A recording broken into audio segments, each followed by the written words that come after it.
Hi all, welcome to the Chronicles of Asia.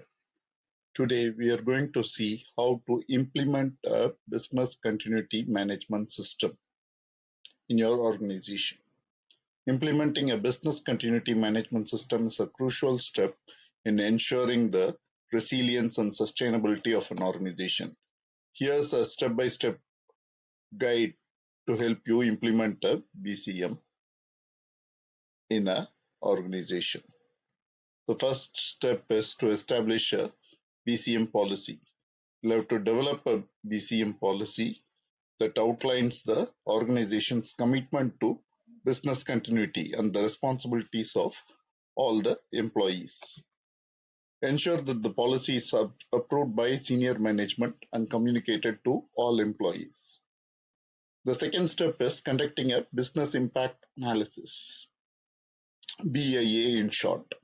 Identify the critical business functions, process, and assets that are essential to the organization's operations. And then determine the potential impact of disruptions on these functions, process, and assets.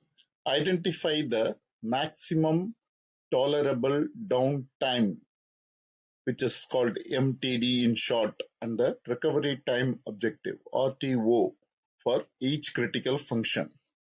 Identify the risks and threats. That's the third step. Once you identify potential risks and threats that could impact the organization's business continuity, let's say, for example, natural disasters, cyber attacks, power outages, or supply chain disruptions. Then now you can access the likelihood and potential impact of each risk and threat. The fourth step is to develop a business continuity plan. Developing a business continuity plan for each critical function, process, or assets identified in the BAA is critical. Ensure that the plan includes a description of the functions, process, or assets, a risk assessment and mitigation strategy, a business continuity strategy, a communication plan, a training and testing plan, and the fifth step is to establish emergency response procedures. You'll have to develop emergency response procedures that outline the steps to take in response to a disruption or crisis. Ensure that these procedures are communicated to all employees and tested regularly. Regular testing is required for this. The sixth step is to identify and train key personnel. Identify key personnel who will be responsible for implementing the business continuity plans. Ensure that these personnel receive training on their roles and responsibilities. Conduct regular testing and exercise. That's the seventh step. Conducting regular testing and exercises to ensure the business continuity plans are effective and up to date. Test both the individual plans and the overall business continuity management system. The eighth step is to continuously monitor and review. Continuously monitoring the organization's business continuity management system helps identify the areas where we could improve. Just so we could review and update the BCM system regularly to ensure that it remains effective.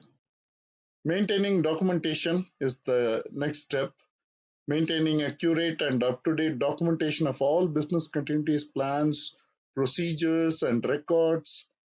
Ensure that these documents are easily accessible to all personnel. The 10th step is to communicate with the stakeholders. Communicate with the stakeholders, including employees, customers, suppliers, regulators, about the organization's BCM system. Ensure that the stakeholders are aware of their roles and responsibility in maintaining business continuity. Just to give you some additional tips, involve the employees in the business continuity management process to ensure buy-in and ownership. Ownership is very important for any management system, and so for the business continuity management system as well. Consider outsourcing business continuity management systems to a third-party provider if it is required, if it is necessary, if you deem it necessary for your organization. You can also refer to standards like ISO 22301 You can continuously monitor and review the organization's risk management framework to ensure that it remains effective. By following these steps, you can establish a robust business continuity management system that ensure the resilience of the organization.